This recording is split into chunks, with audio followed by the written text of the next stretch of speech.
esam tev nosūtījuši e-pastu par to, kā saņemt 1. maija vīna pārgājienu maršrutu. E-pastā atver saiti vīna pārgājiens 16 km, spiedus tās virsū, ielogojies Latvian Roots mājaslapā.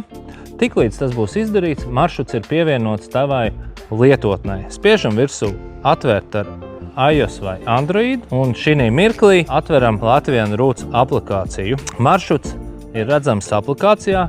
Šeit mums ir 2 pogas. Sarkanā ir stāvvieta, uz kurien doties nolikt savu auto pirms pārgājiena, un zilā ikona nozīmē startu.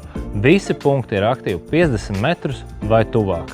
Dodamies uz startu. Esam ieradušies startā. Spiežam virsū uz zilās ikonas. Šeit parādās poga check-in. Spiežam check-in, un šī mirklī ir ielādējies tavs pārgājiena maršruts. Sekojam līdzi maršruta līnijai. Uz līnijas ir redzami vīna punkti, kas atzīmēti ar atpūtas vietu, kā arī labierīcības un cita svarīga informācija. Tiklīdz es atgriezies finišā, spied virsū uz pogas finišs, iečekojies un vīna pārgājiens ir noslēdzies. Tiekamies 1. maijā Siguldā.